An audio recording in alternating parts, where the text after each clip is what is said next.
So last lesson we talked about taking a function and representing it as a power series, and along come Taylor and Maclaurin, and the basic question that they endeavored to answer is, well, can I take any function and do this? And is there somehow some infinite series or infinite sum that represents different functions, and thus might even represent different numbers? So let's start, and again, go back to the, use the PDF that I posted for this. We're somewhere in the middle there where it says Taylor and Maclaurin series. And I said first write a power series centered at A with the nth coefficient being C sub n. So I will do that right here.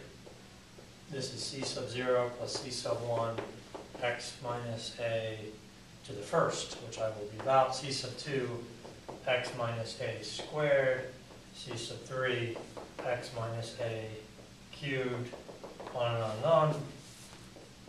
And we should state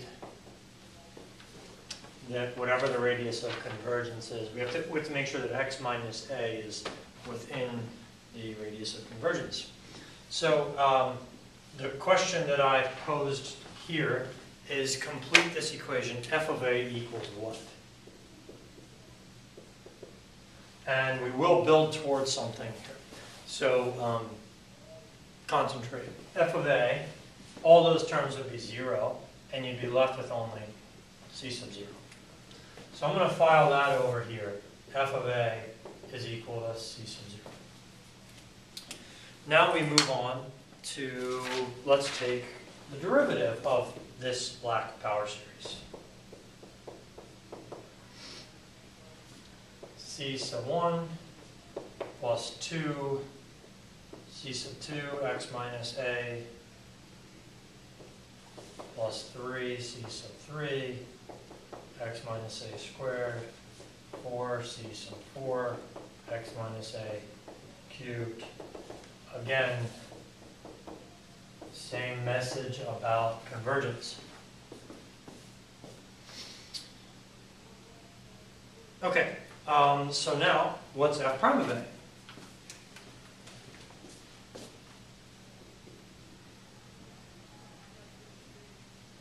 And just to, again, keep you focused and not so worried about all the little details here, is our goal is to try to express a function as an infinite series. So we're going to go through different derivatives, and if we're going to write some function like this, right, as a power series, some function f of x as a power series, actually the most important thing, the only thing you really care about, are these constants, right? The rest of it is just a matter of centering it, and of course x, I mean, it's a function of x. So our goal here is to, through differentiation, discover what those constants are, and maybe an iterative method to find it. So f prime of a, I think it's pretty easy to see all those terms will go away, and you'll be left with C sub 1. So I'm just recording that over here as well.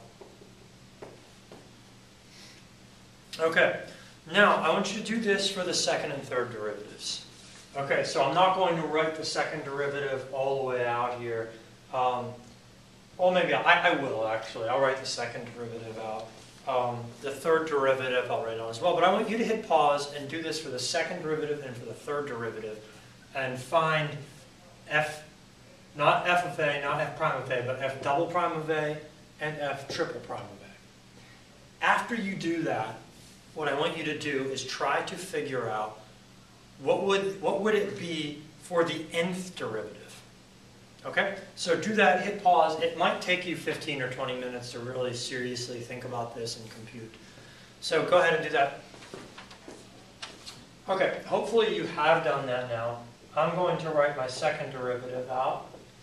The second derivative will be 2c sub 2 plus 6c sub 3 x minus a plus 12c sub 4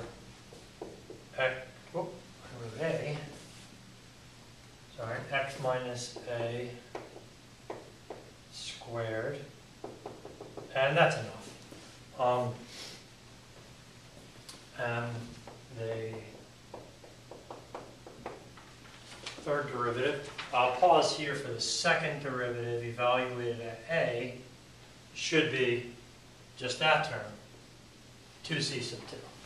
And I'm just going to put that over here on my list. Okay then. Now for the third derivative.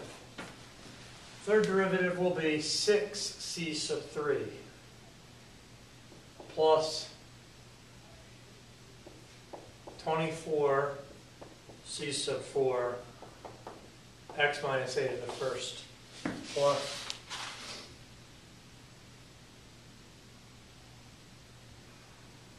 60 c sub 5 x minus a squared, and that'll do the trick for me. And now evaluating the third derivative at a gives us 6c sub 3. And again,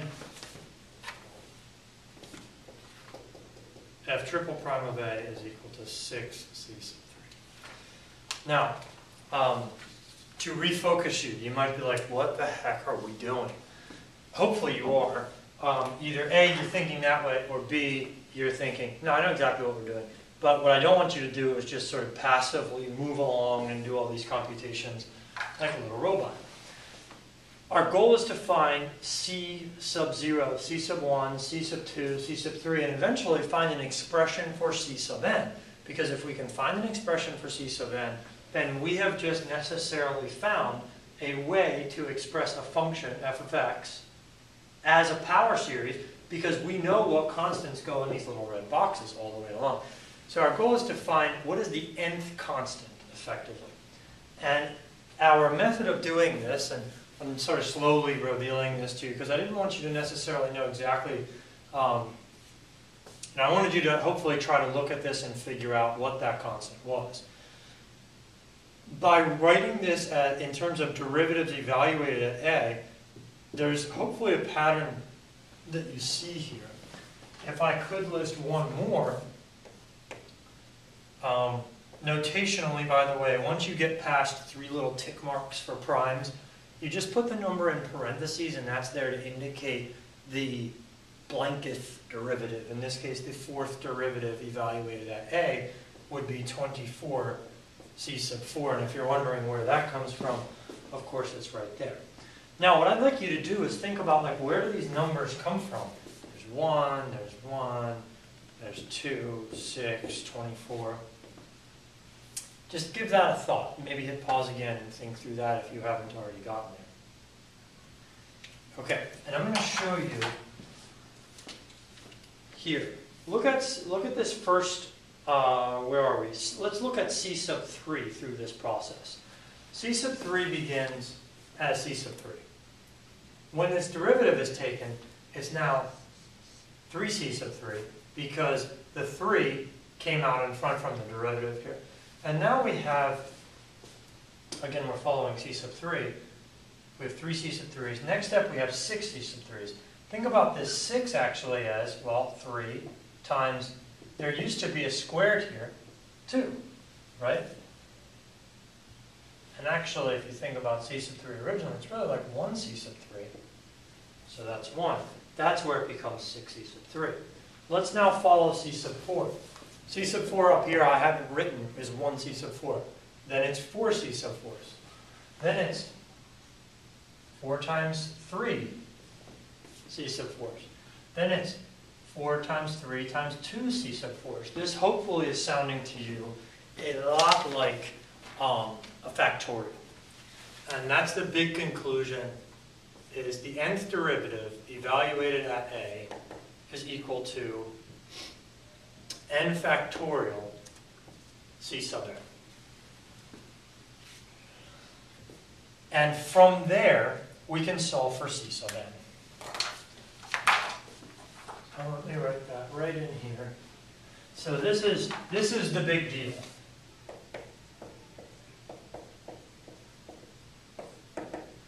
is that if that's true, then C sub n must equal the nth derivative evaluated at a over n factorial. Again, why is that a big deal? Well, it allows us to find these constants, which allows us to take a function and express it as an infinite series. And all you need to know about that function now, what this tells us is, as long as you know its derivative at the nth step, so its seventh derivative, that will inform you, seventh derivative evaluated at a divided by 7 factorial, that'll tell you what that C sub 7 is. Or C sub 1 is just the first derivative evaluated at a over 1 factorial. So now, in the file I said, now let's look at E. And the reason that E comes in here, and why? Why E all of a sudden? Well, E is famous in calculus for the fact that the function e to the x has a known derivative. Not only does it have a known derivative, but its known derivative is identical every time. And what this is going to allow us to do is to find its constant every time. So we're going to find the constant for E. We know its derivative, so this numerator is going to be the same every time for E. We're also going to do this. Think about other functions. Do you know their derivatives? Well, you might naturally, as students oftentimes do, you might think, well, what about, for example, x to the fifth? I know x to the fifth's derivative is 5x to the fourth. And I know the derivative of that. Or maybe you even jazz it up a little bit, like 2x to the fifth. And then 2x to the fifth's derivative is 10x to the fourth. And that's derivative is 40x to the third. So this would be f of x, here's f prime, here's f double prime. And look, I know their derivatives. If I know their derivatives, then I can put it in right here. But what you've come up with is a pretty trivial function, 2x to the fifth, because 2x to the fifth, it already is expressed effectively, right, as a polynomial series. It's just 2x to the fifth. There aren't any other terms here. So that one's kind of like no big deal. The reason E is cool is because e to the x, this is just some number raised to the x power. We can express this as a series given those constants. And we're going to be doing this in class, and I'll probably end up making another video for this too. But just to give you a quick preview of this, is that the nth constant for the E function, if it's equal to the nth derivative of e to the x is e to the x. And what we're going to do then is we're going to use a Maclaurin series.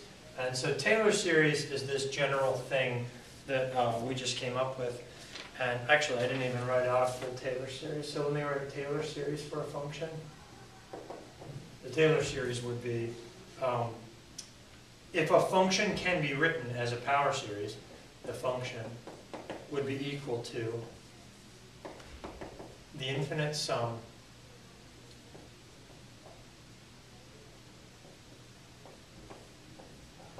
of that times x minus a to the n. And again, remember what I had before that I erased over here as the general power series.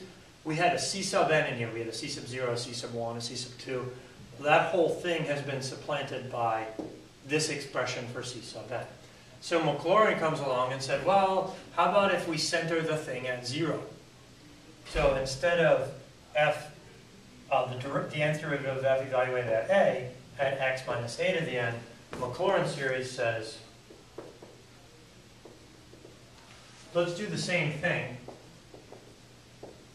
except center it at 0. So it'll now be the nth derivative evaluated at 0 over n factorial x to the n.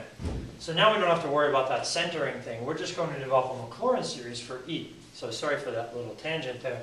Looking back at E again to preview this for you, the coefficient, the nth coefficient, is equal to this. Otherwise, it's just x squared, x to the third, etc. So what is the nth derivative of E evaluated at 0? It's 1 over, simple enough. So we're going to take this idea, the constant, that we already know the constants of E, and then we're going to write that thing out as a series. We're also going to do this for other functions whose derivatives we know. For example, sine function and cosine function. With sine, first derivative of sine is cosine. So we have sine, derivative is cosine. The second derivative would be negative sine. The third derivative would be negative cosine.